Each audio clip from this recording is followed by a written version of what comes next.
ورسوله لا نبي بعده رضيت بالله ربا وبالإسلام دينا وبمحمد نبيا ورسولا اللهم إني أسألك رزقا عاجلا وعلما نافعا وعملا تقبلا.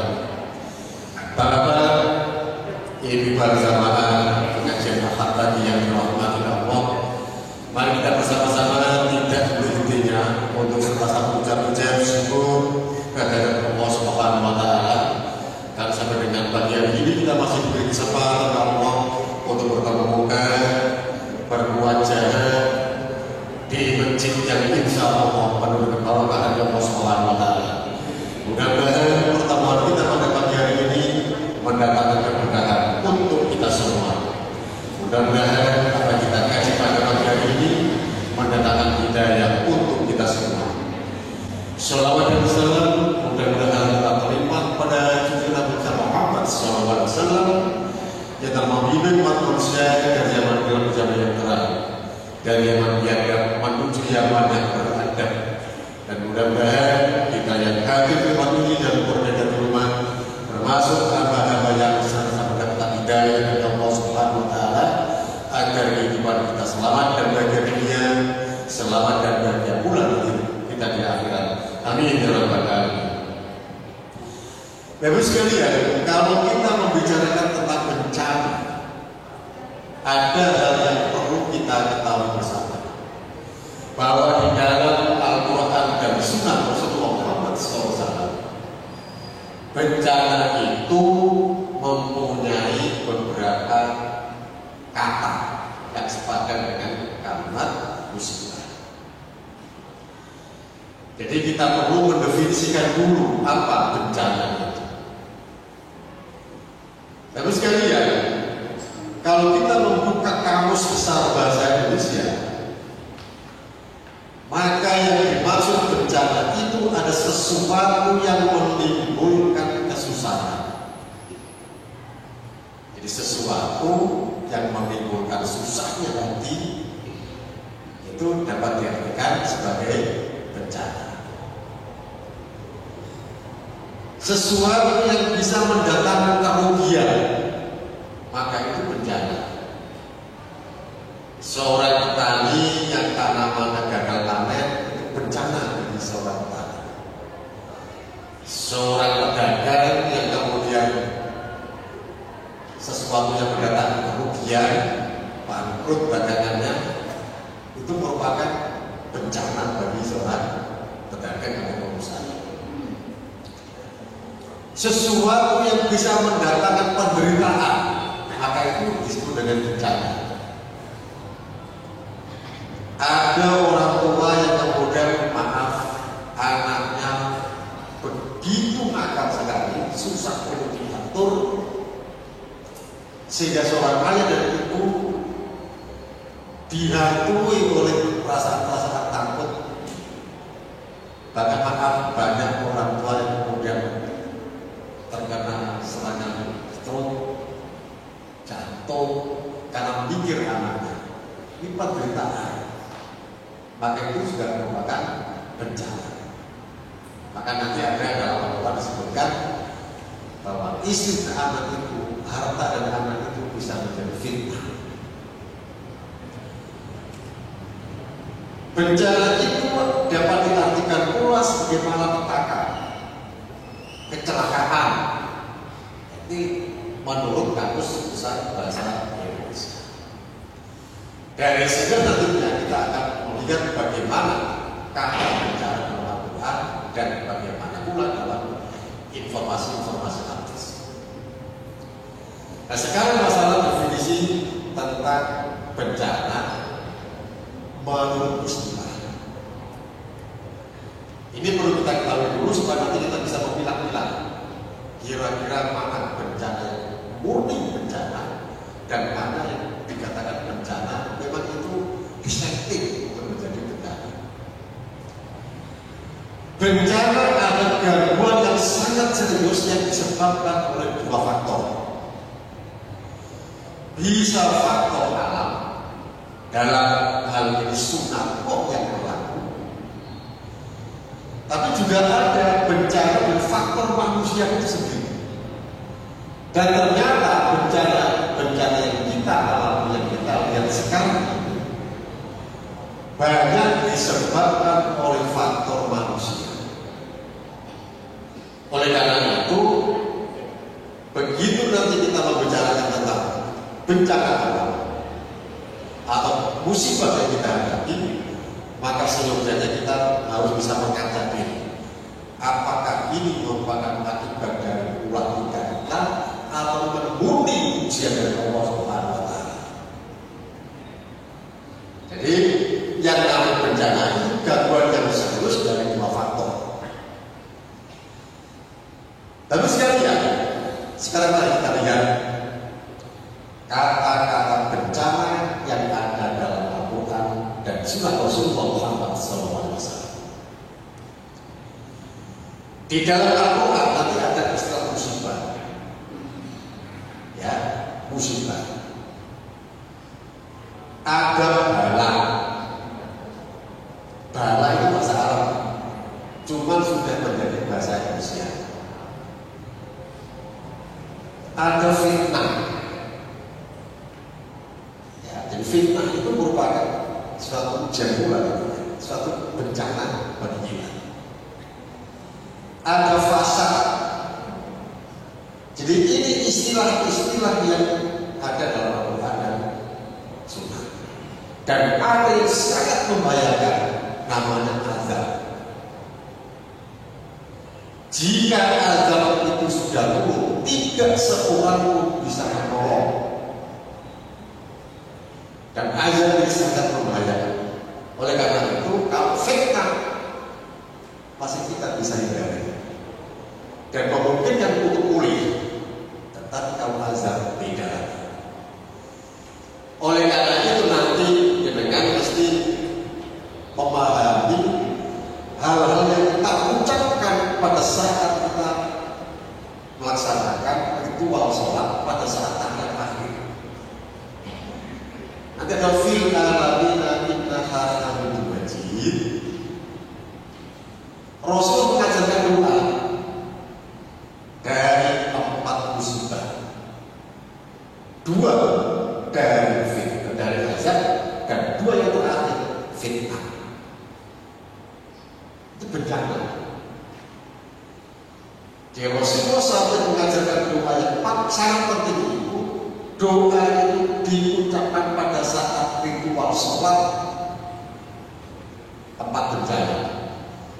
2 yang pertama terkait dengan azab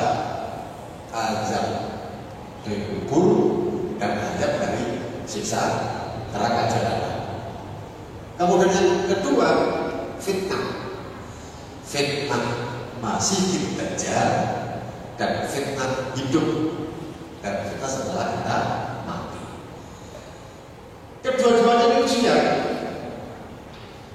Kedua-duanya azab, kedua-duanya ini merupakan satu bencana. Tapi konotasinya itu berbeda-beda. Sekarang kita bicara yang pertama masalah musibah.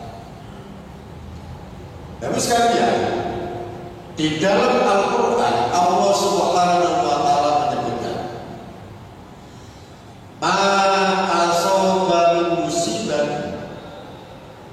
fil ardi wala fi anfusikum illa fi kitabin min qabli ayat Al-Baqarah. Tidak suatu bencana pun yang menimpa di bumi ini, tidak pula pada diri kalian masing-masing, melainkan telah tertulis kitab Lauhul Mahfuz sebelum kami menciptakannya. Artinya apa? Bahwa musibah di sini merupakan bentuk ujian. Nanti ada apa? Dalam Al-Quran surat Al-Baqarah ayat yang ke-155. Walanabluwannakum bisyai'im minal khauf, dan nanti akan kami uji manusia itu dengan sedikit ketakutan. Ini ada teks Al-Qur'annya. Coba ditampilkan Al-Baqarah 155. Ya. Mungkin di makalahnya tidak ada, Pak. Oh, tidak ada ya. Tidak. Tapi sekalian, sudah ke tahun kedua sekarang ini, ya, sudah tahun kedua COVID-19.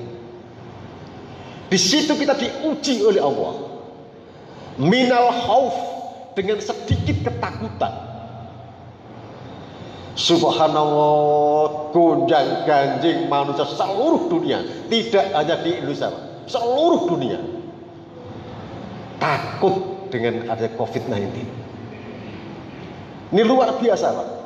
Merusak tatanan, bahkan tatanan yang sudah diatur oleh Rasulullah sekalipun berubah total akibat COVID-19. Coba sekarang kita lihat ya. Rasulullah menginstruksikan, jika kalian bertemu dengan teman, ucapkan salam dan berjabat tanganlah. Adanya COVID-19, orang takut berjabat tangan. Jabat tangan menguasai ini, Pak. Ganti ini, Pak. Ya, kehangatan kita di dalam persahabatan ternodai. Asal gatoan, asal jabat tangan seperti ini, ganti pakai kepal. Coba. Rasulullah pun menginstruksikan kepada kita. Kita diberitahu oleh Rasulullah, jika ada orang-orang datang ke rumahmu, yakinlah bahwa orang yang datang, tamu datang ke rumah kalian itu merupakan pasukan-pasukannya Allah, jundullah, untuk mengantarkan keberkahan ke dalam rumahmu masing-masing. Pak, nyun jauh nih. Salah satu tanda rumah penuh barokah, yaitu banyaknya tamu datang ke rumah. Itu pertanda rumah itu banyak barokahnya. Cukup bersedihlah kita jika kita punya rumah jarang kedatangan tamu. Sebab tondo-tondone omah sing akeh barokahe, yaiku akeh tamu sing teko nang omah kowe. Makanya tidak heran Rasulullah SAW memberitahukan kepada kita, mangkana yu'minu billahi wal yawmil akhir fal yukrim dhaifah. Sapa wong sing iman marang Allah, iman marang hari akhir, mongko semestine menghormati, memuliakan tamu. Tamu itu pasukan dari Allah untuk mengantarkan keberkahan dalam rumah-rumah. Adanya COVID-19, orang takut bertamu, tuan rumah takut menerima tamu. Minal khauf, kita akan diuji oleh Allah dengan sedikit ketakutan. Wong sholat takut pepet-pepetan, renggang-renggangan. Soft tetap lurus tapi berjarak. Minal khauf, diuji dengan sedikit ketakutan. Sampai saking takutnya masjid ditutup. Sini kemarin ditutup enggak? Kalau ada masjid ditutup, inna lillahi wa inna ilaihi raji'un. Pak, buka saja. Masalah orang itu takut ke masjid atau tidak takut ke masjid itu urusan berikutnya. Tetapi masjid tetap dibuka. Al-masjidu itu artinya tempat sujud. Posisi seorang hamba yang paling dekat dengan Khaliknya adalah posisi pada saat sujud. Lah masjid itu tempat sujud. Meninggalkan masjid artinya meninggalkan tempat sujud. Berhati-hatilah hal-hal terkait dengan sujud. Sebab iblis menjadi makhluk terkutuk gara-gara urusan sujud. Hati-hati. Ya. Oleh karena itu jangan dijadikan dalil adanya COVID-19 rame-rame meninggalkan masjid. Subhanallah, Pak, masjid itu Pak, orang menuju masjid itu orang-orang hebat, orang-orang dimuliakan oleh Allah Subhanahu wa ta'ala. Kita analisis mengapa dimuliakan. Orang yang menggunakan langkah-langkah kakinya menuju masjid, hatinya Pak, niatnya saja niat suci. Tidak ada lain kecuali untuk beribadah kepada Allah. Ini nangkene untuk bongko, untuk teh anget anti plastik, itu urusan berikutnya. Tapi niat sampean ke sini suci, Pak. Tidak ada lain kecuali untuk beribadah kepada Allah. Niatnya suci, pakaiannya pakaian suci, badannya badan yang suci, kabeh sak minimal wis adus kabeh. Sapa sing durung adus ngajung? Suci semua di sini. Masuk ke tempat yang suci, menyebut asma Allah yang suci, maka dimuliakan oleh Allah. Mlebu masjid itu ono aturane, Pak. Saya mengadakan penelitian di Surabaya. Ono masjid itu sing luar biasa, Pak. Apa luar biasa ini? Takmirnya, Pak, itu mengangkat satu petugas untuk berdiri di depan pintu. Pokoknya ini ono jamaah mlebu nih kok sikil kiwa dhisik kok balik. Luar biasa. Ono wong mlebu masjid kok langsung lungguh dipongkon ngadeg. Pak, sampean mau durung sholat tahiyatul masjid, sholat dhisik, Pak. Luar biasa, Pak. Duduknya saja diatur, Pak. Ini satu-satunya masjid di Surabaya. Kalau duduk, masuk duduknya seperti duduk tahiyat awal. Kulo nate Pak mlebet niku. Duduk sila. Ditegur, Mas, iki masjid dudu nggon kenduren. Ya Allah. Luar biasa, Pak. Iku duduk sila iku dikokon ngono. Wah sendepel tambah kokon mulih, Pak. Ya. Tambah dikokon mulih tambah wis sendepel iki. Wong sila ae diseneni ya. Pak, coba. Luar biasa. Sini ada masjid itu. Takmir silakan ngangkat petugas seperti itu. Langsung jamaah, ora nang masjid ora paten. Ya. Ini luar biasa, Pak, ya. Sekali lagi jangan jadikan dalil adanya musibah, adanya COVID-19 yang kita sudah lalui di tahun yang kedua ini, rame-rame meninggalkan masjid. Sebab masjid tempat suci. Nggak mungkin masjid itu sumber COVID. Mungkin sing kena isin kono-kono, Pak. Oh, gak nang masjid. Sebab masjid itu steril. Ya. Nah, ini musibah. Makanya dalam ujung ayat itu disebutkan, Pak, bahwa Allah itu akan senantiasa memberikan kedudukan yang mulia bagi orang yang sabar. Nah, orang yang sabar itu jika kena musibah, alladzina hum min coba ayatnya dibuka.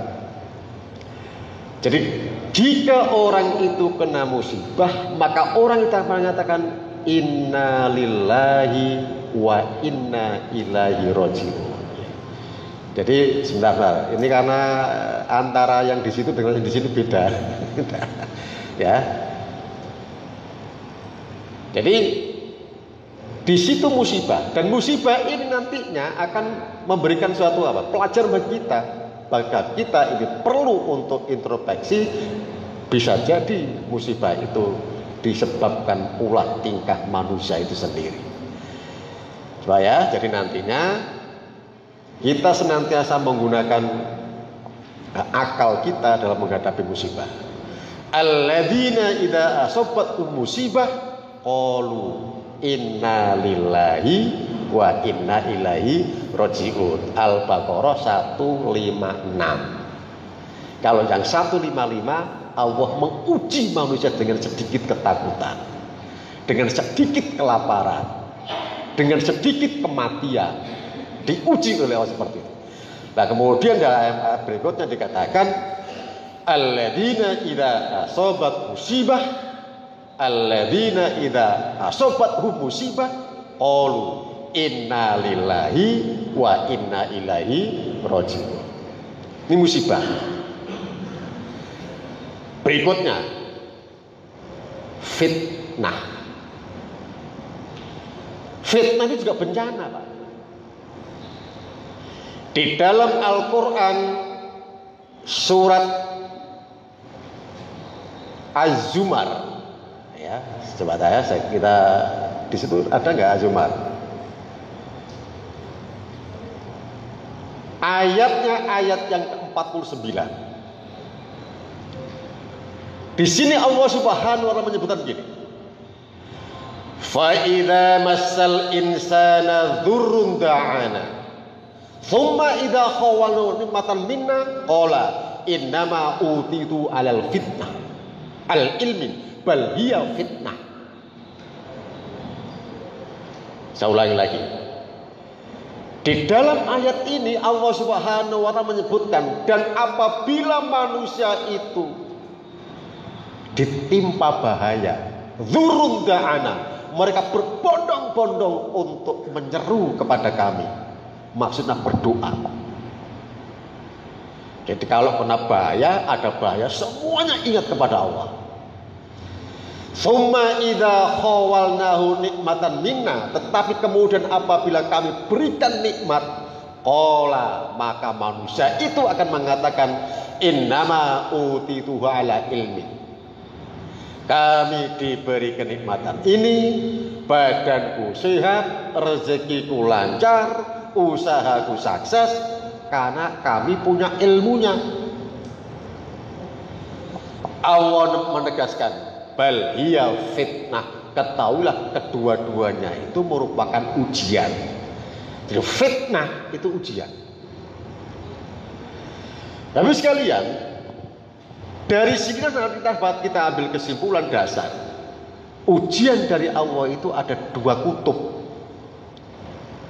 Ada ujian yang mengenakkan, ada ujian yang tidak mengenakkan.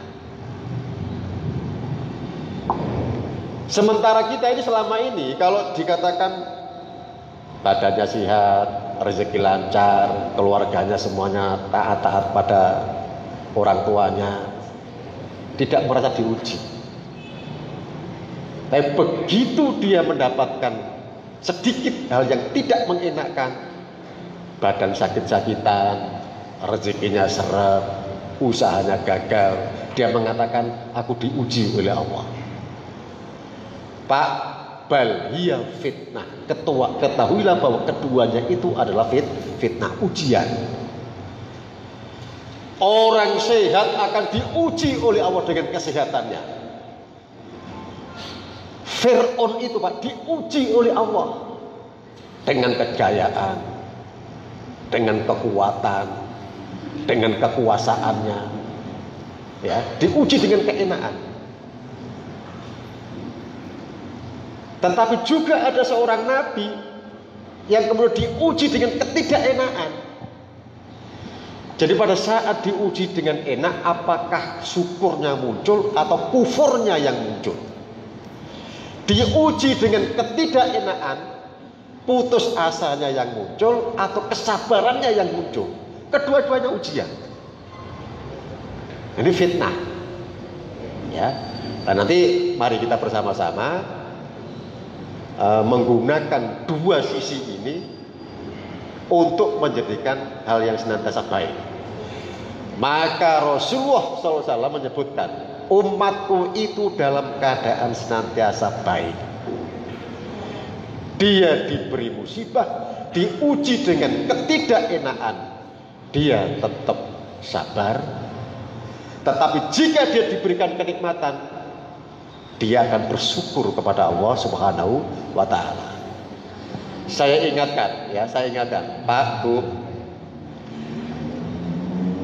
musibah yang kita jalani kemarin yang bernama munculnya COVID-19 sedikit demi sedikit hilang, ya, dan mudah-mudahan tidak balik lagi. Ini bagi Muslim yang cerdas, dia akan menyambut dengan rasa syukur, maka perlu melakukan sujud syukur. Jadi kadang-kadang kita jarang melakukan sujud syukur. Ya, ini hati-hati, sebab sujud syukur itu masyruh, disyariatkan. 2. Fitnah. Sekarang azab. Pak, jika azab itu sudah turun, tidak seorang pun akan lepas dari azab itu. Tidak seorang pun bisa menolong jika ada orang itu kena azab. Azab itu sangat luar biasa menakutkannya. Dan ini nanti dapat kita lihat indikasinya. Kita lihat dulu informasi dari Al-Quran. Kaumnya Nabi Lut, kaum Ad, kaum Samud, itu adalah kena azab. Apa akibat dari azab yang turun? Kaum Samud dan kaum Ad itu punah. Ya, punah. Tidak ada yang selamat. Kepunahan inilah yang disebut dengan azab. Apakah mungkin kita itu nantinya bisa melihat zaman sekarang ada azab? Ada. Dititeni nggih, nyuwun sewu, dititeni. Pokoknya azab itu turun, maka akibatnya punah. Sekarang saya tanya, kira-kira aja ini ya, kita tidak menghakimi, tapi ini kira-kira adanya semburan lumpur lapindo itu azab, fitnah, atau ujian? Ayo, siapa berani jawab? Semburan lumpur lapindo itu fitnah, musibah, azab, atau yang gimana itu? Azab. Bapak ini mengatakan azab. Kira-kira azab itu karena apa kok azab? Iya, Bapak sekalian, indikasi bahwa semburan lumpur lapindo itu azab, itu memang ada dan sangat kental. Tidak dapat dipungkiri. Sebab apa? Desa-desa yang sudah kena lumpur lapindo itu punah, Pak. Punah, tidak mungkin kita menggali dan beribadah pada seperti semula, tidak. Punah, tinggal kenangan. Itu azab itu, Pak. Ya, jangan dianggap itu fitnah. Fitnah itu, Pak, kalau sudah berlalu, pulih balik lagi. Banjir, Pak, mungkin 1 jam, 2 jam, seminggu, 2 minggu, bahkan mungkin banjir 1 bulan. Hilang banjirnya, pulih lagi, Pak. Kalau lapindo enggak. Jangan berharap desa-desa yang terkubur lumpur lapindo balik seperti semula. Tinggal kenangan. Maka itulah indikasi azab.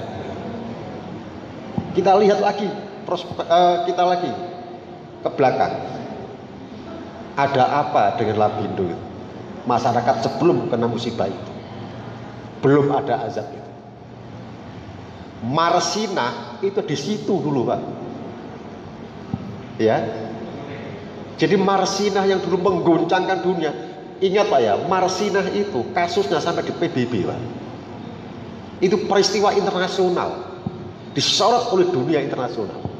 Marsinah, kasus Marsinah, dan itu ya di Lapindo itu tempatnya. Nah, jadi ini azab. Dan ingatlah bahwa semua musibah itu nantinya, baik itu hanya berupa ujian, berupa bala, berupa apapun yang kita alami, adalah wujud dari apa yang telah difirmankan oleh Allah dan disabdakan Rasulullah Muhammad SAW. Makanya hati-hati. Dan orang itu tidak boleh merasa aman dari setiap kejadian yang dimaksud dengan fitnah, ujian, bala, apalagi azab. Tidak boleh merasa aman. Pak, sekarang kalau kita lihat dari mana azab itu bisa turun, dititeni ya, dititeni. Indikasi atau apa namanya, komponen-komponen, variabel-variabel yang akan mempercepat datangnya azab adalah jika maksiat sudah merajalela, tidak terkendali. Diling-iling. Jadi adanya maksiat yang merajalela, itulah indikasinya nanti azab akan turun. Oleh karena itu harus hati-hati Pak. Sekarang ini maksiat merajalela. Bahkan sekarang ini Pak, nyuwun sewu ya, kalau kita sudah ada maksiat dan tidak mampu lagi untuk menghadang, untuk membasmi, untuk menghentikan maksiat, maka berhati-hatilah. Sebab maksiat sudah tidak kita bisa bendung. Itu artinya datangnya azab semakin dekat. Saya ambil contoh Pak. Ini contohnya rada usru contohnya. Sebab itu wong Surabayaan. Ya. Betapa kemudian maksiat itu merajalela. Saiki ya nyun sewu ya, pada saat saya malam-malam berboncengan dengan istri saya, jenenge bengi-bengi Pak, numpak sepeda motor, lampu sepeda motor padam, ya. Pas lampu merah, ono arek wedok iku boncengan sepeda motor, pas nok ngarepku. Kaosnya cekak. Itu apa nih? Saya ndak mungkin, Mbak, mudur sih, Mbak. Katokmu ketok, gak mungkin, Mbak. Orang mungkin ngono. Saya karena paham bahwa itu nanti merupakan timbulnya azab semakin dekat. Astagfirullah. Astagfirullah. Istri yang di belakang takon, ono apa ya? Deloken ngarep. Pancet ae. Coba. Wis istighfar lho iku. Lah. Paling sampai lo tahu nonton ngono, tapi meneng ae, ya kan? Coba. Kalau sudah maksiat merajalela dan kita tidak bisa untuk menghentikan maksiat itu, yakinlah azab Allah semakin dekat datangnya, dan banyak-banyaklah beristighfar. Nah, kalau di Surabaya Pak, tidak tahu di sini ya.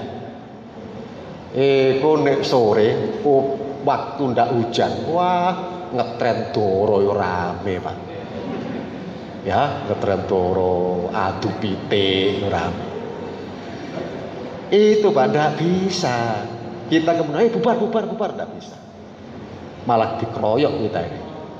Kalau sudah maksiat merajalela dan tidak bisa kita hentikan, banyak-banyaklah beristighfar. Sebab itu nanti akan mendatangkan, mempercepat datangnya azab Allah Subhanahu wa ta'ala.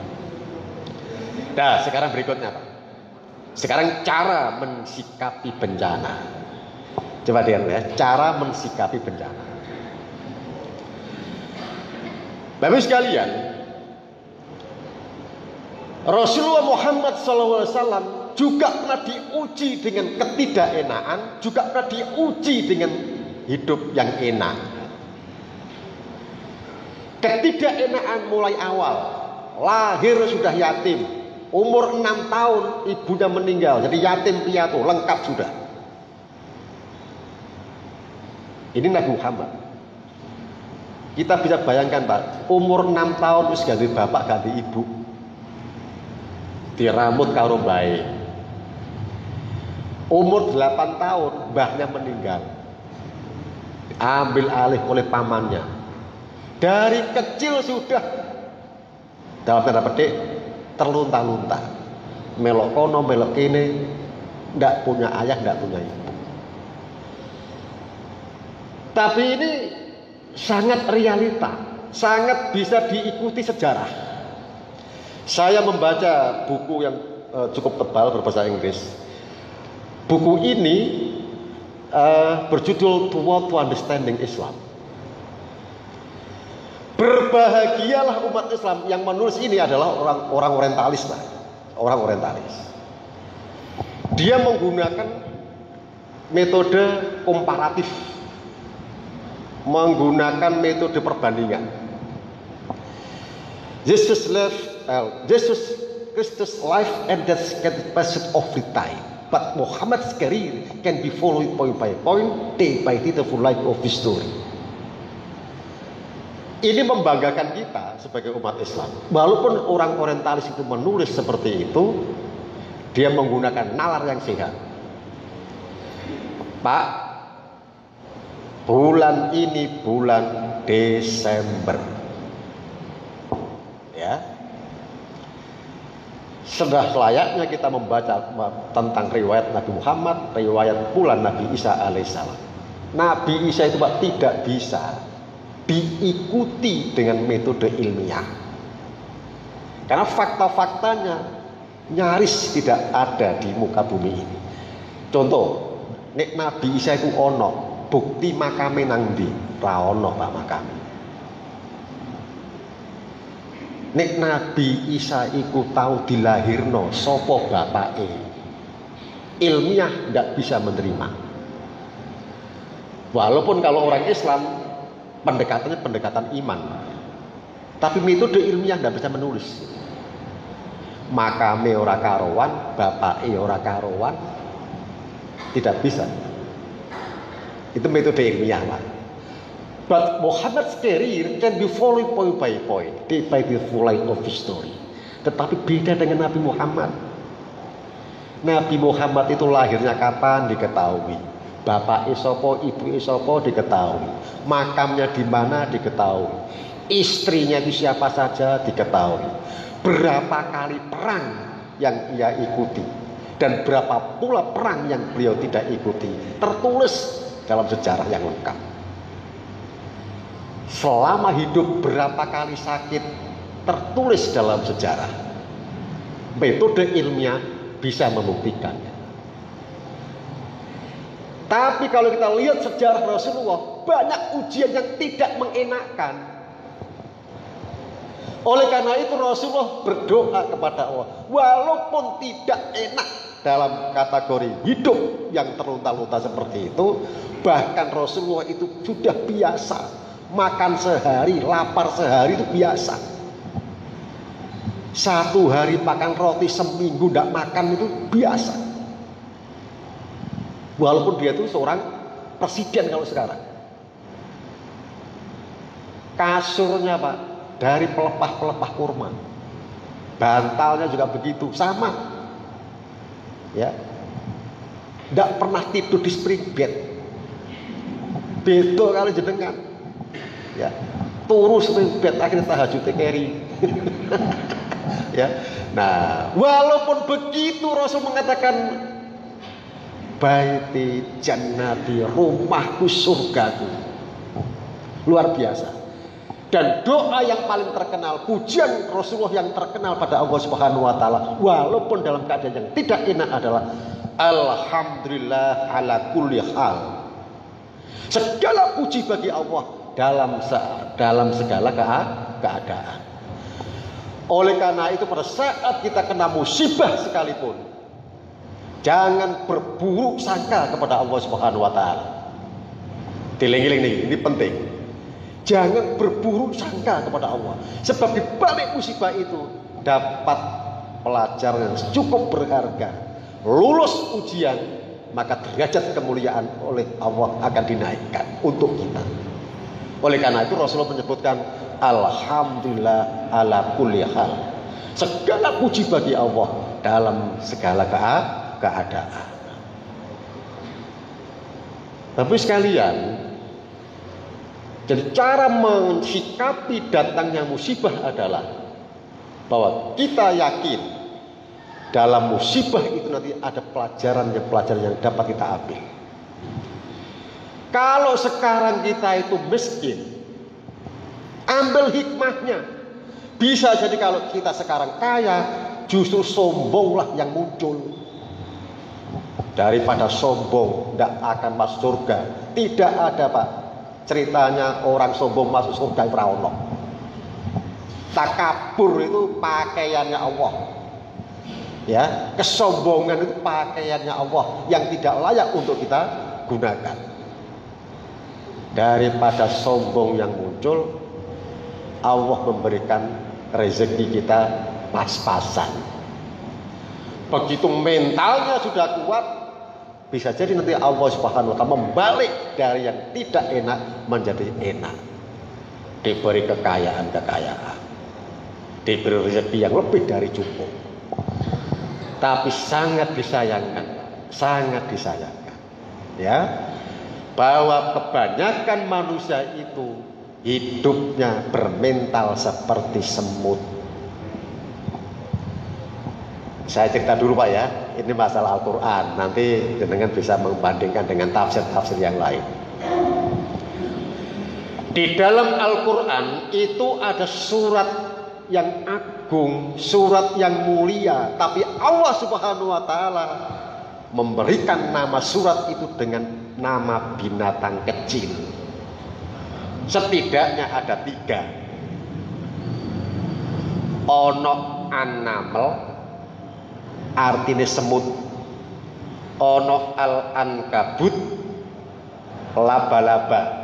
Ono an-nahl, lebah utawi tawon. Ya kan? Sekarang masalah semut. Banyak di antara umat manusia itu bermental seperti semut. Apa mental semut itu? Pak, jenengan sekarang Pak mencari semut mesti melaku. Sampai cari semut kapanpun, semut itu akan berjalan Pak. Siang jenengan cari, semut berjalan. Malam jenengan cari, semut akan berjalan. Nek ono semut iku meneng, iku semut sing kena stroke. Ya. Semutnya kena asam urat, kolesterol tinggi. Semut itu mesti melaku, Pak. Karena apa? Karena di dalam tubuh semut itu ada asam, namanya asam semut, panas. Maka tubuhnya bergetar terus.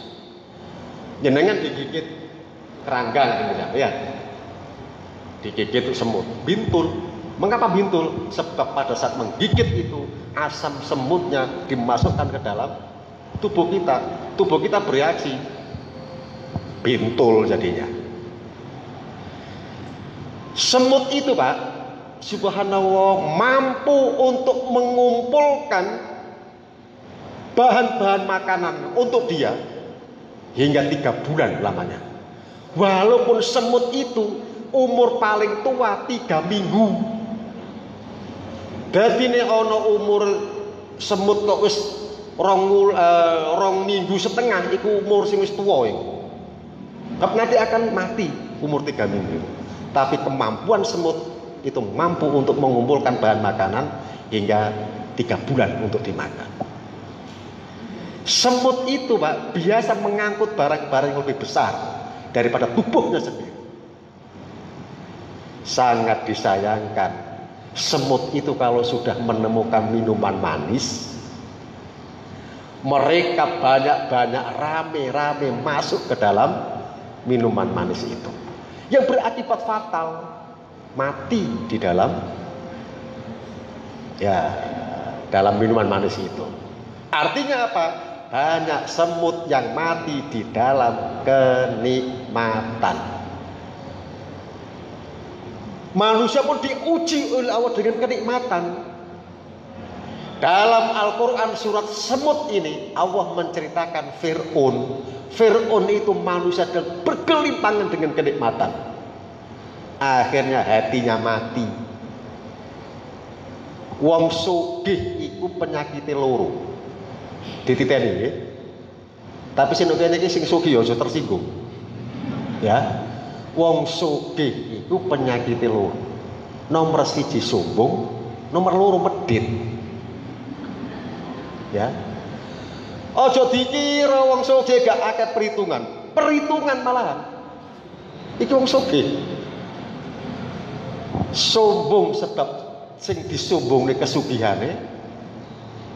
Pelit sebab biasa ngitung. Akhirnya amal ngitung. Bahkan memasukkan uang ke kaleng pun itu kadang-kadang tidak sesuai dengan kekayaan yang ia punya. Ya. Tetapi sudah menjadi karakter dari Al-Quran. Jika kemudian Al-Quran mengisahkan Fir'aun seperti itu modelnya, Al-Quran juga dengan surat yang sama, surat An-Naml itu mengisahkan raja yang hebat sepanjang zaman, yang luar biasa cerdas. Dialah raja, nabi dan rasul Sulaiman alaihissalam. Dia diuji oleh Allah dengan keenaan, diuji dengan sekian banyak kenikmatan, tetapi dia tetap bersyukur kepada Allah. Kontradiksi. Sing siji Fir'aun yang luar biasa juga, tapi yang jatuhnya Sulaiman juga luar biasa, sama-sama luar biasanya. Tapi yang satu mati dalam kenikmatan, tetapi yang kedua adalah tetap bersyukur menghadapi kenikmatan itu. Oleh karena itu, janganlah kita bermental seperti semut yang mati dalam kenikmatan. Waktu melarat aktif nang masjid, waktu rezeki pas-pasan aktif maca Quran. Begitu dia menjadi orang kaya, jauh dari masjid, kitab suci jarang dibuka. Kalau kita itu punya banyak rezeki Pak, yang diperpanjang itu meja makan, bukan mempertinggi pagar rumah. Paham maksudnya? Pulau ulangi malih.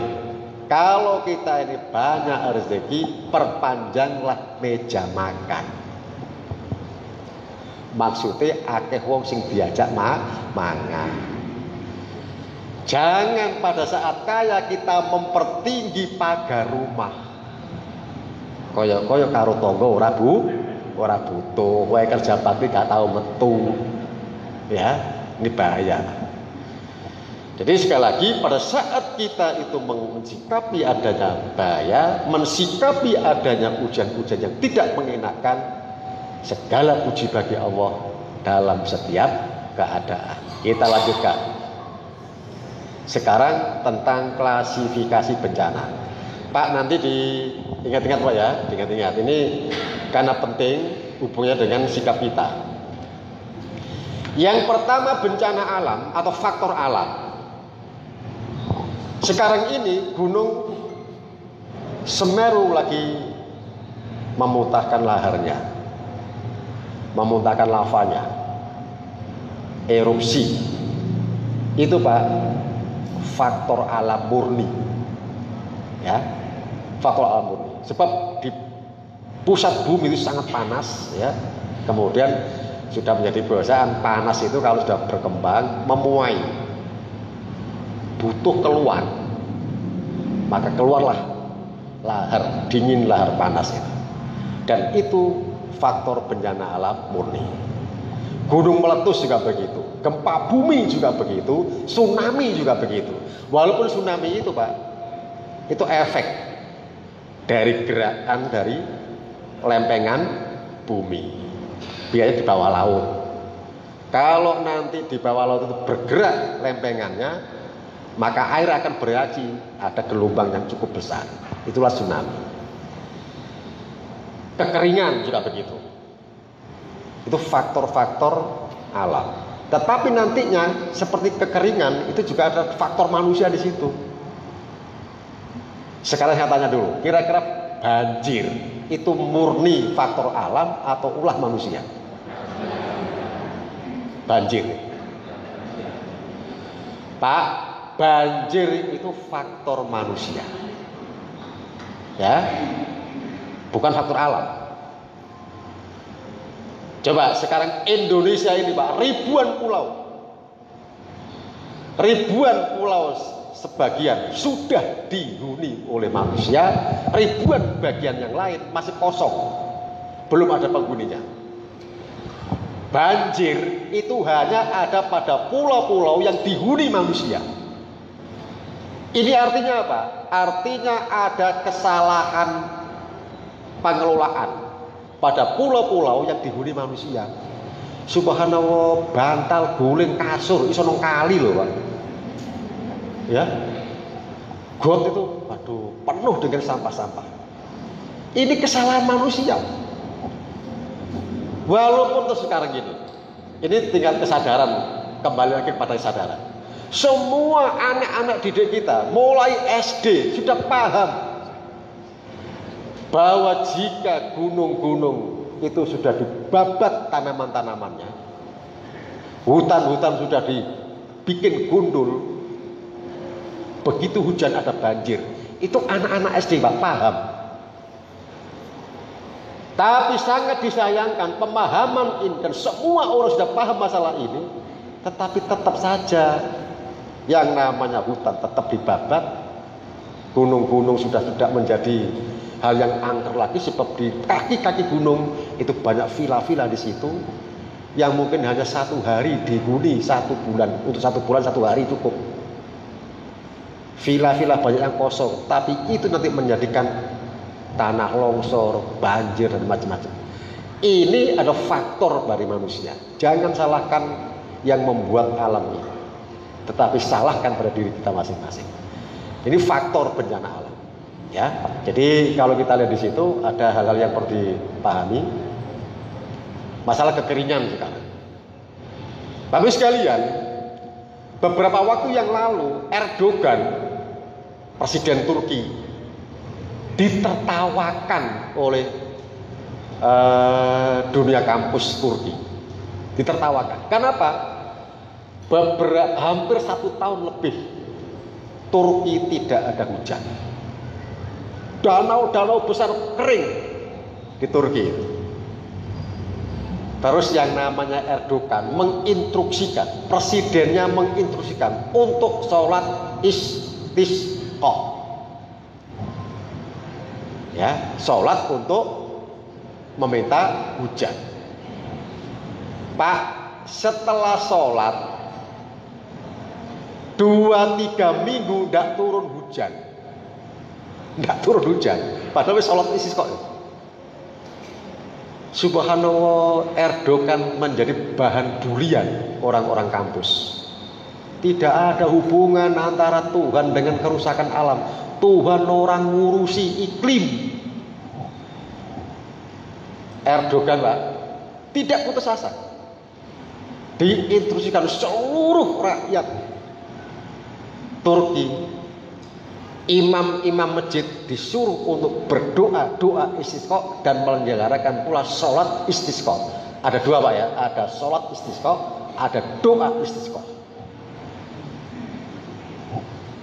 Selang beberapa hari kemudian terjadilah hujan yang cukup lebat di sana.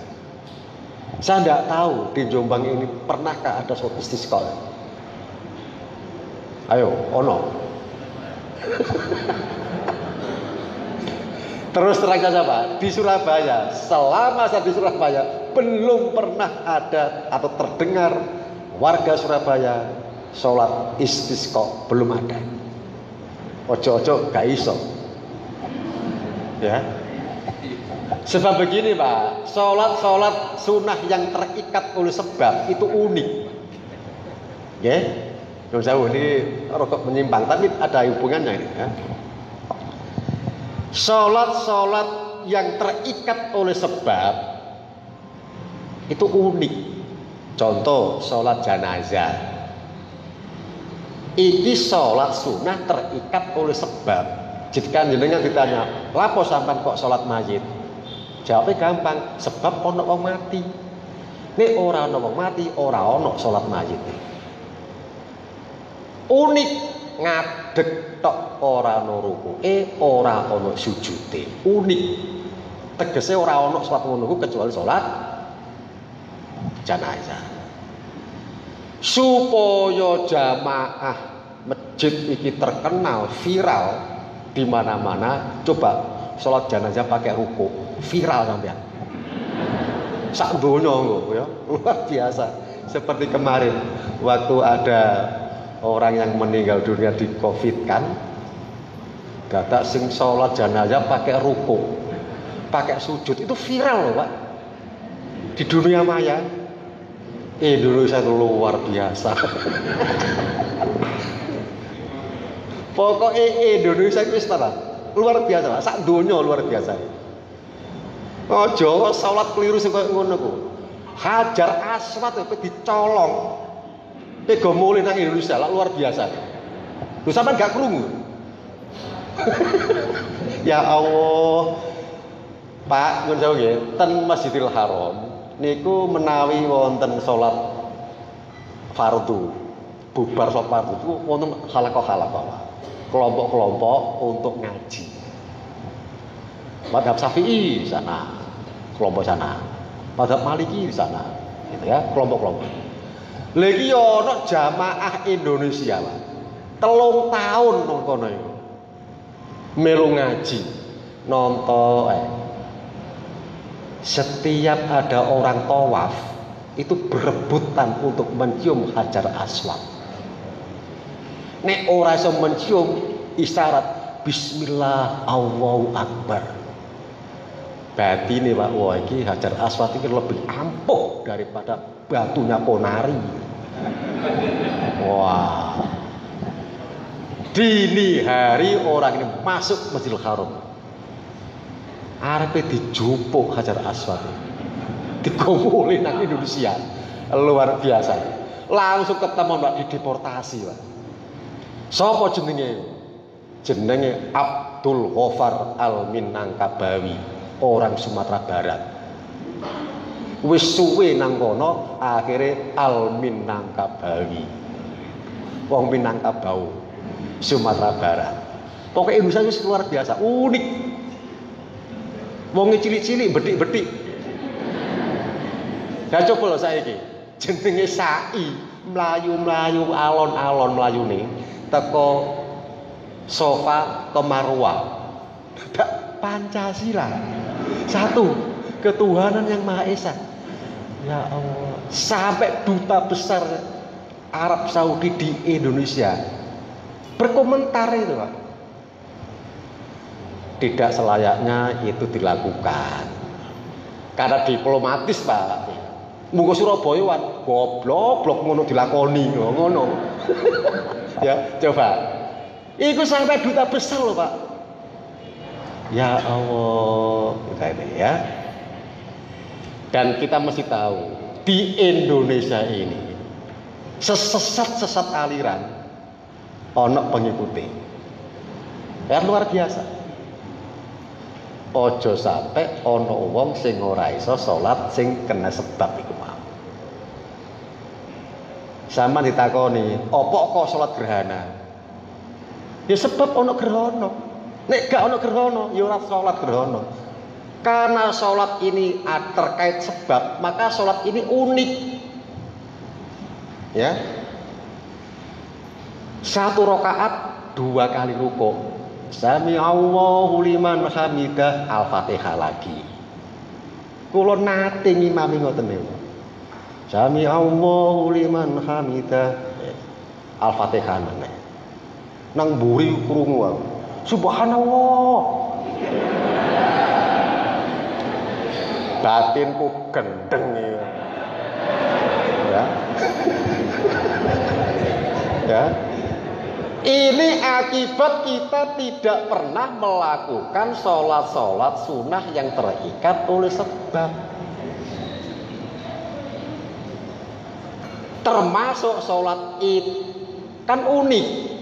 Rakaat pertama 7 kali takbir, rakaat kedua 5 kali takbir, kan itu unik. Ora ono sholat ngono kecuali sholat id. Termasuk sholat istisqa unik. Ya, ojo sampai ono wong Islam ora ngerti sholat istisqa. Uniknya di mana? Dilakukan di tengah yang lapang. Binatang piaraan ternak kita dibawa. Ora ono wong salat nggawa kewan kecuali salat istisqa. Pitik sak kandang digawa siji ae aja rame-rame kabeh ya. Nah, dibawa. Burung-burung piaraan dibawa. Ya, kebo sapi gudel digawa. Ya. Nah, tapi ya satu-satu saja. Tidak ada sholat yang disuruh untuk membawa binatang kecuali sholat istisqa. Unik. Nah, kekeringan Pak, ya, masalah kekeringan. Itu merupakan bencana alam. Bisa faktor alam murni, sunatullah yang berjalan, ada juga kalanya memang faktor-faktor kesalahan manusia. Sekarang ini Pak, kutub utara, kutub selatan, esnya banyak yang mencair.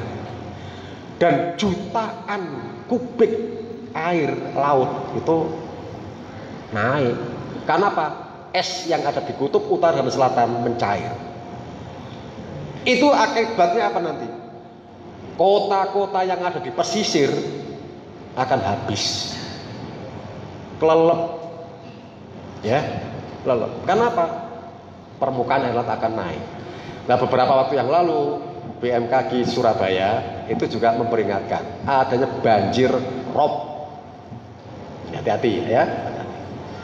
Bahkan beberapa tahun yang lalu ada seorang pakar ilmu geologi ITS Pak, seorang profesor ini memberikan hasil penelitiannya dan ini sangat menakutkan. Diperkirakan suatu saat akan terjadi gempa bumi. Pusat gempa di Situ, tahu Situ Pak ya? Situ itu perbatasan Sidoarjo, Surabaya. Ada bundaran Paru, ya, Situ di situ. Pusat gempa di situ. Dan itu ternyata dilihat dari satelit itu ada benang seperti benang putih mengarah ke barat. Mengarah ke barat itu sampai Kertosono. Ke utara sampai Bangkalan. Itu diperkirakan nanti kalau terjadi gempa bumi, maka garis-garis itulah yang akan terjadi guncangan-guncangan hebat. Jadi garis putih dari Situ Surabaya sampai Kertosono, Surabaya sampai Bangkalan. Coba. Nah, mudah-mudahan ini bukan merupakan suatu azab dari Allah Subhanahu wa taala, hanya merupakan ujian saja yang bisa jika kita hadapi dengan kesabaran, keuletan, istiqomah kita dalam beribadah kepada Allah, menjadikan kita lulus ujian dan derajat kemuliaan akan dinaikkan oleh Allah Subhanahu wa taala. Kita lanjutkan, Pak. Sekarang bencana non alam, kegagalan teknologi. Dhaharul fasadu fil barri wal bahri bima kasabat aydin nas. Telah nampak kerusakan yang ada di daratan maupun laut akibat ulah tingkah tangan-tangan manusia. Lapindo itu Pak, kegagalan teknologi. Tidak bisa kemudian kegagalan teknologi oleh pihak-pihak tertentu, tapi kemudian begitu terjadi musibah besar seperti itu, bahkan ada indikasi itu azab, dilimpahkan itu kepada pemerintah. Sementara yang mempunyai pabrik di situ, yang mempunyai usaha di situ, pengeboran di permukaan tanah di situ lepas tangan, tidak bisa. Banjir, sekarang wabah, epidemi, pandemi itu faktor manusia. Bapak sekalian, Sekarang ini teknologi maju. Senjata itu tidak hanya roket, tidak hanya bom, tidak hanya granat, tidak hanya senapan. Ada senjata pemusnah massal, ada senjata kuman. Wallahu a'lam, apakah COVID-19 itu merupakan senjata kuman yang kemudian bocor sehingga tidak terkendali? Wallahu a'lam. Tetapi indikasi seperti itu ada. Ya, indikasi itu ada. Coba sekarang PPKM gak sido. Lo kok ngerti nek COVID-19 ra sido metu lho. Iku teko ndi iki lho ndi. Ya Allah. Orang Indonesia itu banyak yang bodoh, tapi jangan dibodoh-bodohi lah. Ya. Subhanallah, kok isone PPKM ora sido. Apa Covid-e katuken, gak wani metu. Sebab ayo udan-udan. Ya Allah. Nah ini ya, kan ada indikasi seperti itu bahwa ini permainan. Indikasi loh Pak ya. Sebab dengan pernyataan-pernyataan seperti itu dapat kita pastikan ini permainan. Makanya saya tadi bilang, ojo sampai ono masjid ditutup. Kalau masjid itu ditutup, artinya kita terombang-ambing oleh permainan. Ya. Konflik sosial. Ini juga merupakan bencana, Pak. Dan itu ulah manusia. Makanya umat Islam berkali-kali para ulama-ulama kita, masyayikh kita, para habaib kita itu sing sabar. Kita ini mau diadu domba. Konflik sosial diciptakan supaya keruh Indonesia ini. Kalau sudah keruh suasana, saling bacok-bacokan, saling tukar karepe dhewe sak koncone dhewe, maka sumber daya alam ini yang kita punya ini akan dengan lengang, dengan enaknya mengalir ke luar negeri. Contoh Irak sekarang hancur lebur, difitnah dengan adanya senjata pemusnah massal. Sampai saya itu ora ketemu, memang gak punya. Tapi jenengan ngerti kemana gas bumi, minyak bumi itu mengalir sekarang? Masyarakatnya wis padha hancur kabeh, sementara kandungan alam mengalir ke dunia barat, termasuk Libya. Saya ini Pak, maaf ini, sekali lagi maaf. Saya Pak jelek-jelek begini mengikuti perkembangan Islam dunia. Ada apa pekan kemarin Muslim di Eropa saya ikuti. Ada apa pekan ini Muslim di Amerika saya ikuti. Penderitaan orang Libya pun saya tahu. Saya ini podo getun. Ngerti getun? Menyesal. Lapo ben Gaddafi diberontak. Gaddafi dilugur nih. Menyesal semua.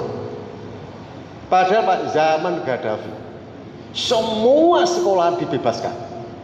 Semua anak-anak sampai sarjana-sarjana sekolahnya gratis.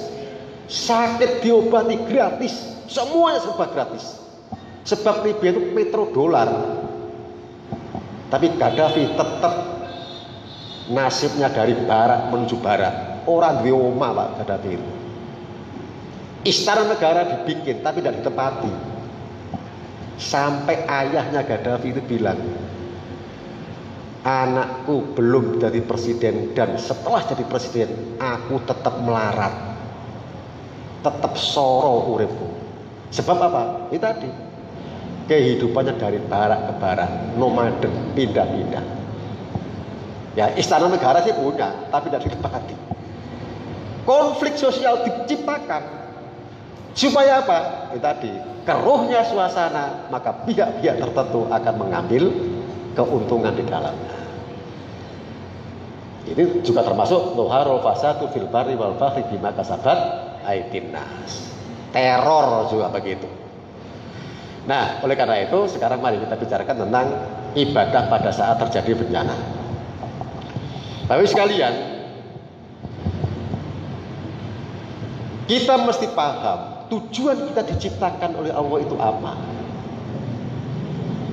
Bahkan yang tercipta, yang semua kita nikmati ini, ciptaan Allah ini, semuanya diciptakan oleh Allah untuk memenuhi kebutuhan kita manusia. Walladzi khalaqalakum ma fil ardi jami'a. Dan dialah Allah yang menciptakan semua yang ada ini untuk kamu, wahai bangsa manusia. Pak, dhamir mukhatab ayat ini manusia. Artinya yang diajak bicara oleh ayat ini adalah manusia. Allah menciptakan seluruhnya ini untuk kalian bangsa manusia. Tapi perlu kita ketahui, ayat ini ada irtibat fil makna, ada keterkaitan maksud. Apa itu? Wa ma khalaqul jinna wal insa illa liya'budun. Dan tidak kuciptakan jin dan manusia itu melainkan untuk ibadah kepadaku. Kesimpulannya apa? Dunia seisinya ini diciptakan oleh Allah untuk manusia. Manusia diciptakan oleh Allah untuk ibadah. Diling-iling Pak. Dunia seisinya diciptakan oleh Allah untuk manusia. Manusia dicipta oleh Allah untuk ibadah. Oleh karena itu semua yang kita alami, semua yang kita rasakan, semua yang kita punyai ini harus kita gunakan untuk meningkatkan kualitas ibadah. Pada saat bencana kita tetap punya tugas. Apa? Ibadah. Nah sekarang ibadah pada saat terjadi bencana. Ibadah yang paling penting dan sangat menjadi perhatian oleh Nabi Muhammad adalah sholat. Jangan kemudian adanya bencana meninggalkan sholat. Ya kalau itu mau Pak, ono corona digawe alasan orang nang masjid. Oh, jangan. Justru pada saat ada bencana, larilah untuk mendekat kepada Allah Subhanahu wa taala dengan cara ibadah. Nah, dalam kaidah fikih sekarang, semua yang sulit itu melahirkan kemudahan. Ada prinsip usul fikih namanya prinsip taisir. Prinsip untuk memudahkan. Sehingga tidak ada istilah aku berat Pak melaksanakan ini, aku berat melaksanakan ini. Tidak. Sebab jika ada satu hal yang diberatkan, maka akan muncul dengan sendirinya kemudahan. Contoh Pak, contoh gampang-gampangan mawon. Ono wong loro sing biasa salate karo ngadeg sebab ini sakit, tidak bisa berdiri lama-lama, boleh dengan duduk. Ini prinsip taisir. Tidak bisa duduk dengan berbaring. Berbaring loh Pak, bukan dengan tidur loh ya. Tidur kalau yang ngorok-ngorok barang. Ya, berbaring. Dengan menggunakan isyarat. Ya. Nah, ini merupakan prinsip taisir. Prinsip yang memudahkan. Nah, sekarang pada saat musibah. Tapi sekalian, terjadinya longsor, terjadinya erupsi seperti yang kita lihat di Semeru itu, memungkinkan adanya orang yang lari untuk menyelamatkan diri tanpa lagi memperdulikan harta bendanya, sehingga hanya pakaian yang dipakailah itulah yang ia gunakan untuk mengungsi. Wis orang dipakaian liyo, pas wayahe sholat, Allahu Akbar, sholat asar. Kejadiannya itu jam berapa erupsi itu? Jam 3 kan? Dan itu tidak ada indikasi tondo-tondone ora ono. Bahkan petugas-petugas belum ada istilah menyembunyikan sirine bahaya. Langsung bledos. Coba. Pak, aku ora salat Pak, iki lho, najis kabeh. Pak, najis itu nanti ada dua. Najis yang kelihatan barang najisnya, dan ada najis yang tidak terlihat barangnya. Contoh Pak, semisal nyun sewu nggih, iki cara Surabayaan kasar. elek. Kan najis. Hilangkan barang najisnya itu. Untuk selanjutnya, karena tidak ada pakaian yang ia gunakan untuk ganti, pakaian itulah yang digunakan. Pak, orang baru resik, tayamum, prinsip taisir. Saya ini Gunung Semeru meledos, itu wakeh debune iki tayamum kabeh. Ya. Prinsip taisir itu ada. Tidak ada air bersih tayamum. Prinsip taisir. Pakaian yang najis pun bisa digunakan karena prinsip taisir tadi. Sebab orang-orang pakaian gantine. Ya. Saya teringat pada saat saya membaca kitab Ihya Ulumuddin. Ada kasus janazah. Janazah itu, Pak, kain kafannya itu kurang, dibatek kanggo nutupi sirah ketok sikile, dibatek kanggo nutupi sikil ketok sirahe. Iki terus opo iki? Apa ditutupi godhong gedang? Gak iso ngono, Pak. Ini karena prinsip taisir. Ya, yang diutamakan adalah kepala, sehingga nantinya kaki kelihatan tidak masalah. Ini prinsip taisir. Oleh karena itu nanti bapak-bapak, ibu-ibu kalau nanti memotong pakaian, memotong kain kafan, ya harus hati-hati. Iki ono meneh, Pak, kasus terjadi. Ono wong mati mesti diukuri, Pak, supaya mulai ngetok kain kafan itu tepat. Yang pertama gampang, 100 swidak. Wis tukono kain kafan. Barang kain kafan wis teko, kuatir keliru. Ya, kuatir keliru. Itu ukur mana? Tuh, ukur mana, Pak? 2 meter. Wih. Kok boleh? Oh, kacau. Itu apakah ini merupakan rahasia ilahi? Data sing ngukur keliru, dipane sing diukur. Ya, 2 meter mulia. Ya, hati-hati ya, hati-hati. Nah, lalu sekalian, itu yang kedua. Jadi kalau tidak ada air bersih, tayamum pun jadi.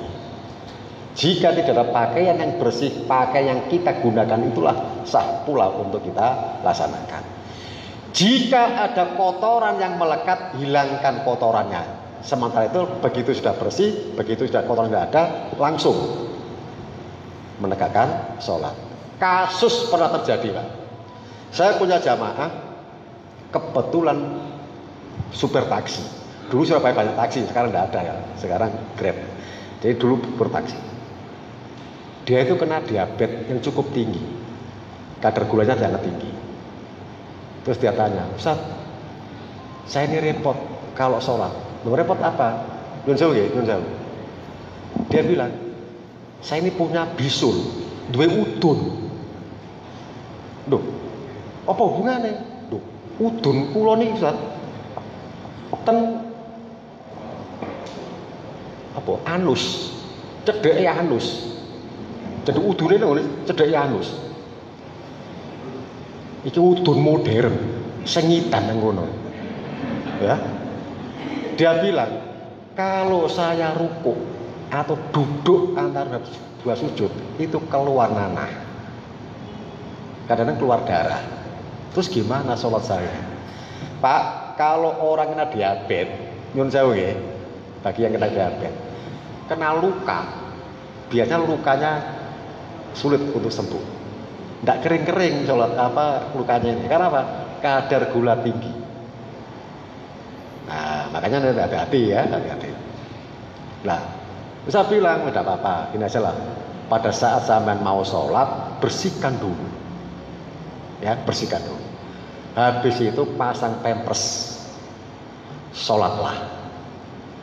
Di tengah-tengah sholat kok kemudian keluar darah atau nanah, itu bukan kehendak kita dan kemauan kita. Disitulah prinsip taisir. Prinsip untuk memudahkan. Jadi jangan punya alasan Pak karena kotoran ini tidak bisa henti, saya tidak sholat. Nah itu salah.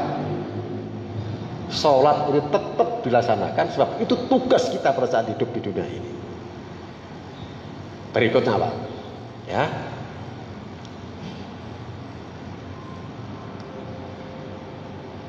Menjamak sholat saat terkena bencana.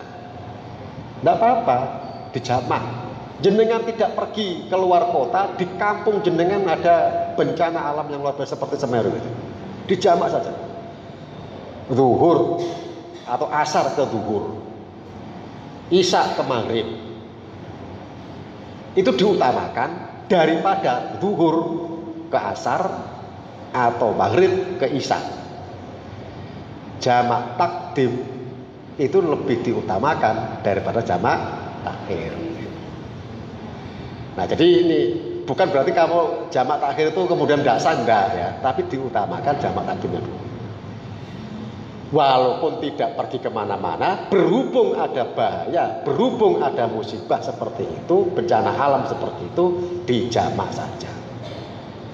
Jangan sampai keliru, subuh tidak ada jamak. Subuh dijamak karo zuhur ya. Ya. Nah, berikutnya Pak. Jika nanti musibah itu terjadi pada saat Ramadan, jangan memaksakan untuk berpuasa. Ini prinsip-prinsip taisir, Pak. Prinsip-prinsip untuk memudahkan. Jangan kemudian merasa berat. Aduh, ya bener Gusti Allah gak ngerti nek Ramadan to apa musibah iki ono. Oh, maido Gusti Allah sebenarnya. Ya. Ini tetap kita laksanakan kaidah prinsip. Pada saat terjadi bencana pada saat bulan Ramadan, tidak usah memaksakan untuk berpuasa. Tapi nanti kalau sudah selesai, nyaur Pak, qadha namanya. Ya. Dilakukan sholat ghaib untuk yang mafqud. Mafqud itu artinya jenazah yang hilang, yang sudah diyakini meninggal. Wah ini juga kasus Pak, kasus. Saya cerita agak panjang, tidak apa-apa. Ini kasus, tapi hubungannya dengan nikah. Ya. Ini yang belum nikah ngacung, yang belum nikah ngacung. Yang mau nikah lagi ngacung.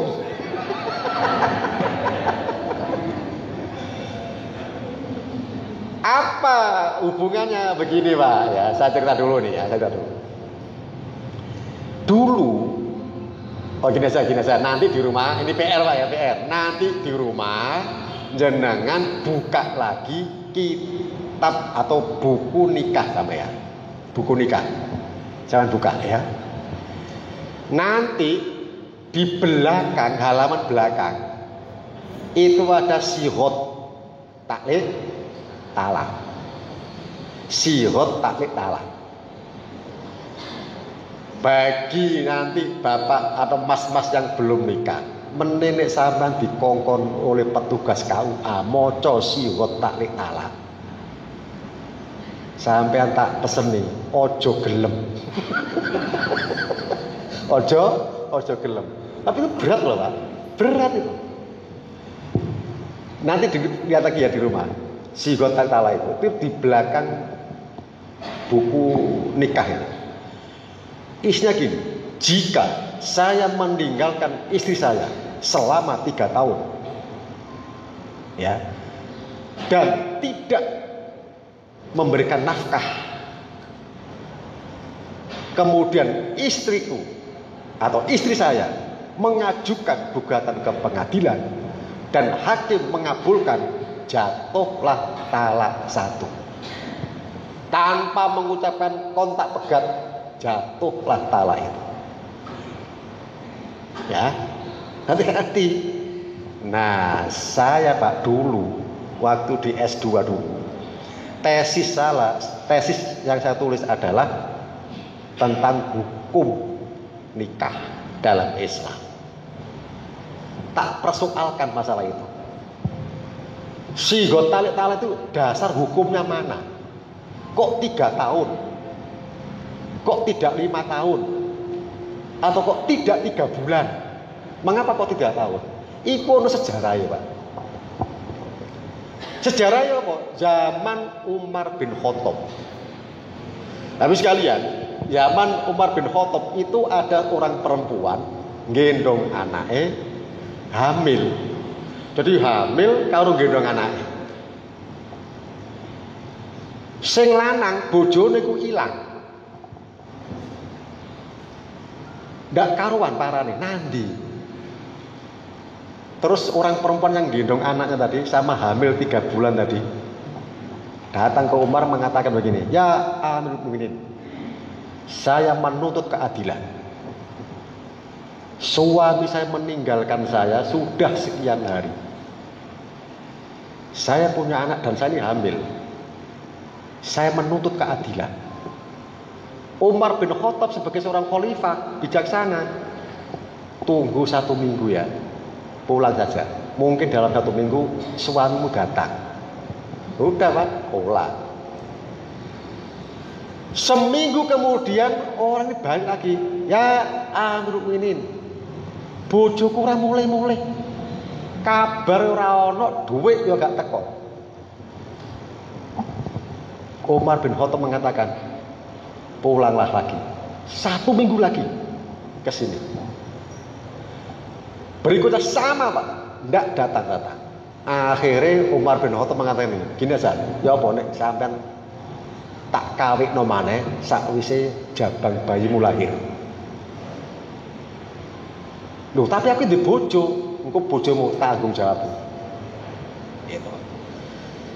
Sampai dengan anak lahir, bojone ora teko, dinikahkan akhirnya. Hari nikah, bojone teko. Ya, bojone teko, pas hari nikah, bojone teko. Umar tahu, malah ngamuk-ngamuk Umar. Goblok gendeng Nadia iku niku. Gitu ya. Dengan kepala menunduk orang ini mengatakan, ya Amirul Mukminin, kalau saya salah hukum saya. Tapi yakinlah jawabanku ini benar adanya. Ayo, kenapa kok gak mulai-mulai? Sekian tahun kamu gak pulang, sampai anakmu lahir kok gak ru. Nah, bilang saya diculik oleh seseorang. Waktu saya ke pasar Pak di Arab Saudi sampai dengan sekarang Pak, wong sing blonjo iku lanang. Ora ana wong wedok blonjo. Nek saiki wong wedok ora blonjo, tapi main ae buka lapak. Tambah akeh. Ya. Nah, ya. Pada saat saya ke pasar ya Ibu ini, saya diculik orang. Beberapa orang menculik saya, dijadikan budak. Yang menculik saya kemudian menjual saya kepada orang lain. Dan orang lain ini betul-betul orang baik. Dia mengatakan, aku akan memerdekakan kamu setelah 3 tahun ikut aku. Saya jadi budak 3 tahun. Umar bin Khattab marah-marah. Siapa yang berani menculik kamu? Sebab Pak, hukum internasional, bahkan hukum zaman itu tidak boleh Pak, orang merdeka diculik jadikan budak, tidak boleh. Yang dijadikan budak itu adalah pasukan-pasukan perang yang tertawan. Sebab pasukan yang tertawan hukumnya seperti ghanimah, rampasan perang. Ya. Umar bin Khattab marah-marah sebab ini merdeka, kok diculik jadikan budak? Tunjukkan kampung mana orang itu berdiam diri. Kita serbu orang itu. Udah Pak, paginya disiapkan pasukan. Orang ini Pak, jadikan petunjuk jalan. Ayo tutunuh tinggone. Udah Pak. Begitu dihadapkan pada bukit, orang ini bilang, perkampungan itu yang menculik saya itu ada di balik bukit ini. Diserbu Pak. Ternyata di balik bukit tidak ada perkampungan. Ujung-ujungnya adalah yang menculik itu Grendowo, jin. Ya. Loh, ini Pak, kalau enggak kitab-kitab klasik enggak ada, Pak. Enggak ada. Ini saya buka dalam kitab-kitab klasik. Dan ini bukan cerita, ini fakta. Ya. Ada riwayatnya itu. Masyhur itu sebetulnya, ya. Kalau kita suka-suka baca-baca kitab-kitab klasik ya. Turut tentang klasik.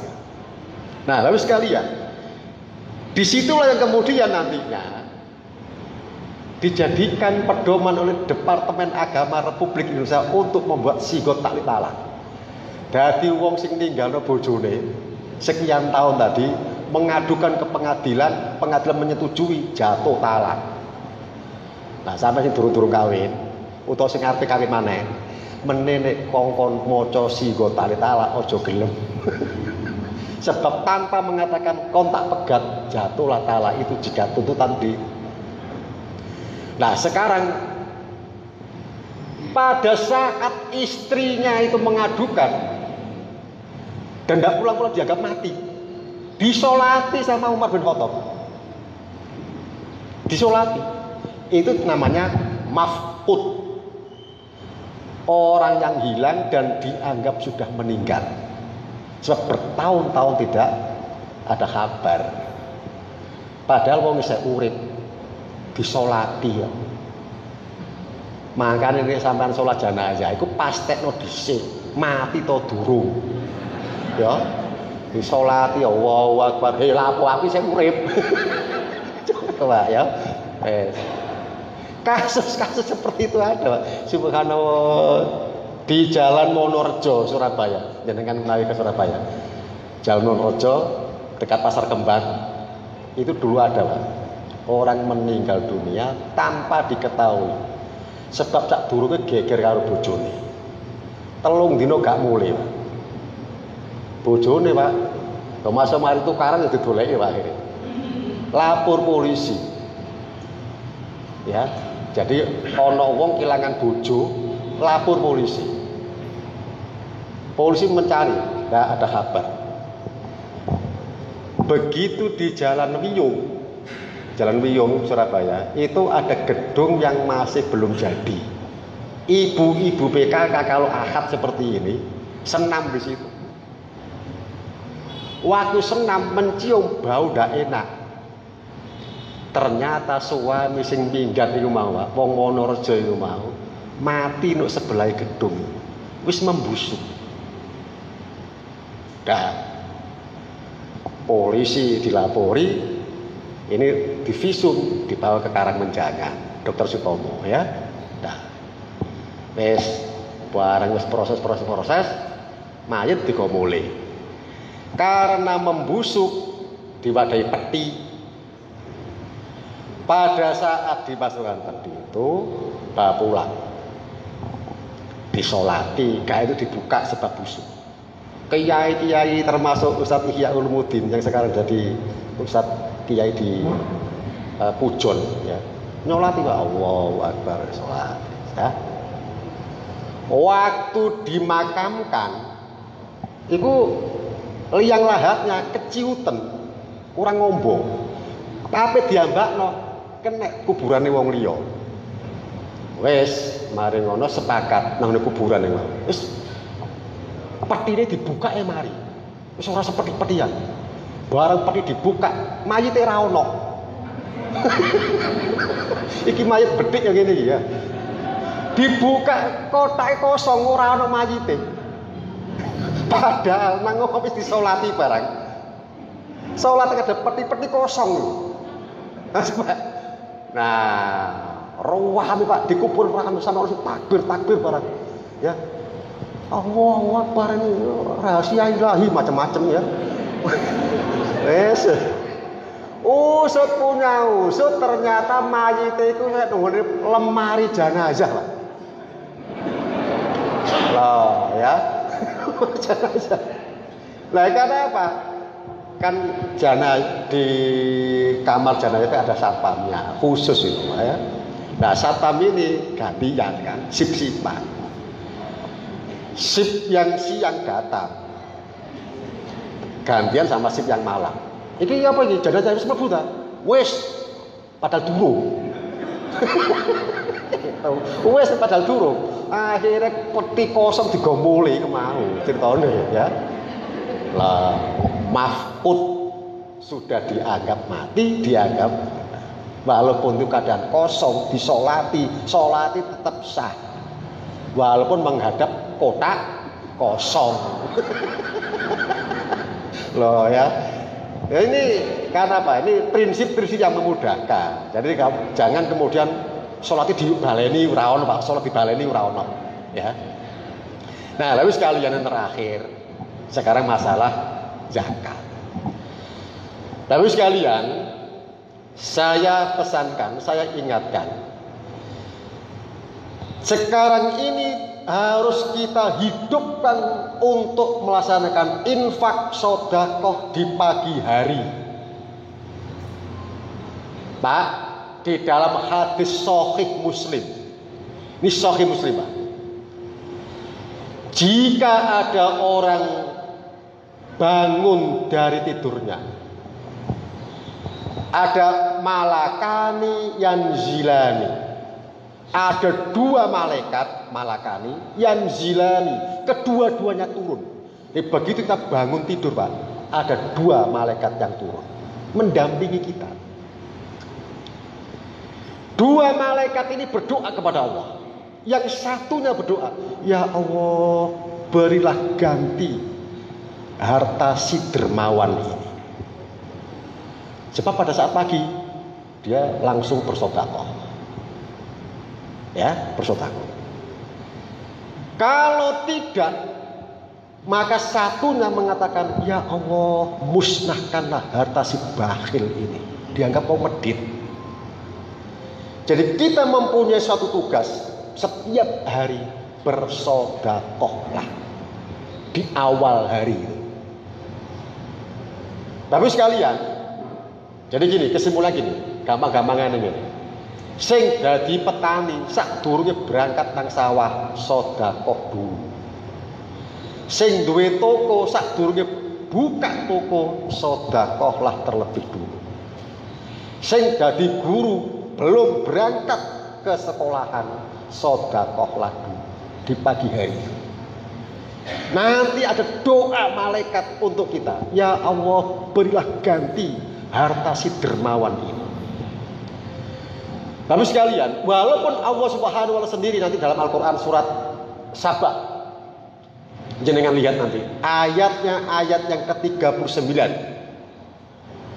Wa ma anfaqtum min syai'in fa huwa yukhlifu wa huwa khairur raziqin. Dan apapun yang kamu infakkan, kamu sedekahkan, fa huwa yukhlifu, Allah akan mengganti.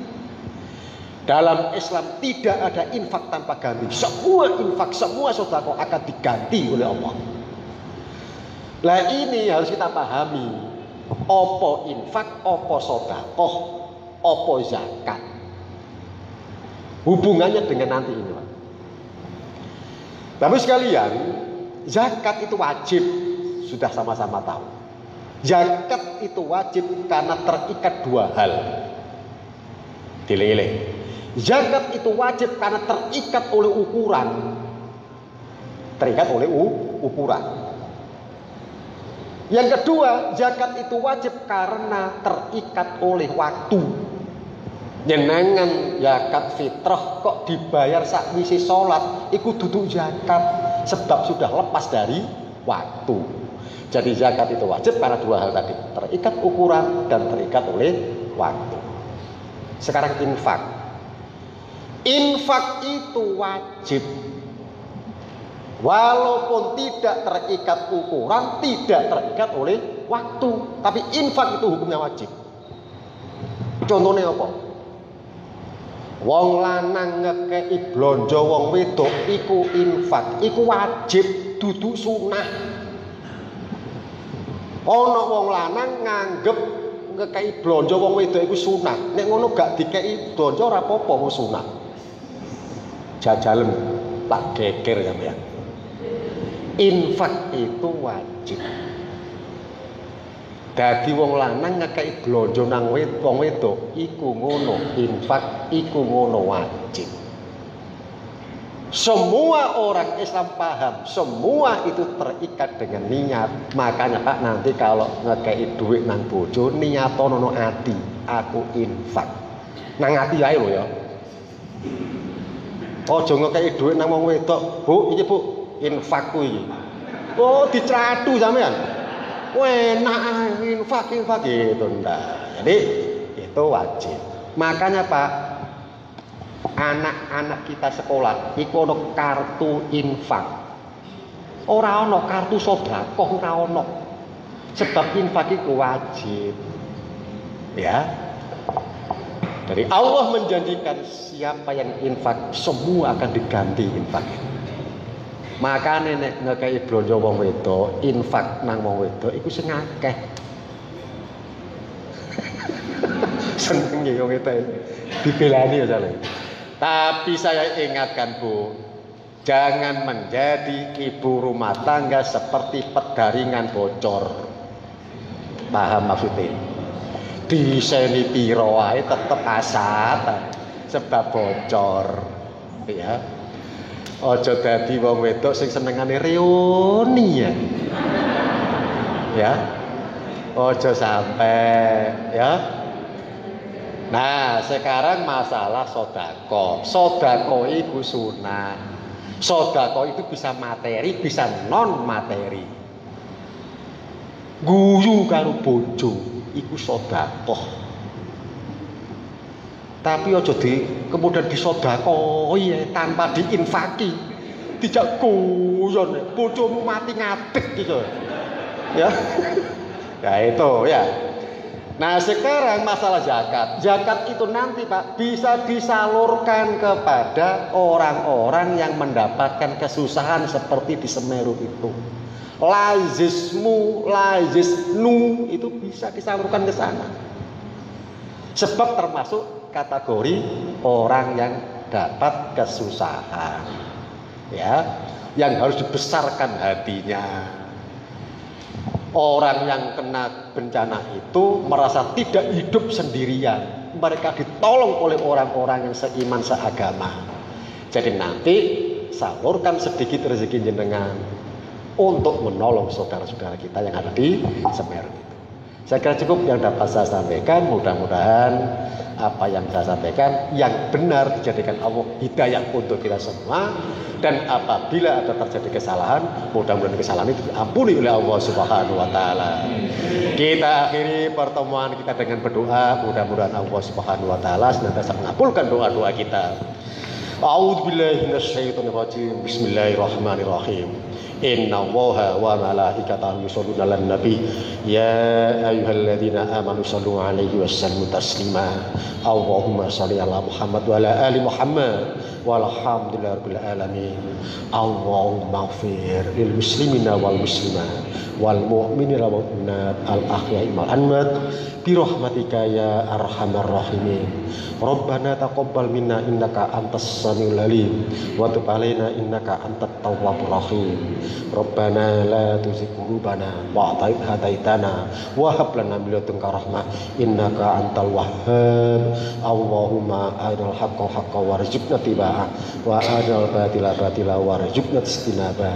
Rabbana atina fid dunya hasanah wa fil akhirati hasanah wa qina adzabannar. Subhana rabbika rabbil izzati amma yasifun wassalamun alal mursalin walhamdulillahi rabbil alamin. Hasbunallahu wa ni'mal wakil, ni'mal maula wa ni'man nasir. Sekian, wassalamualaikum warahmatullahi wabarakatuh. Salam.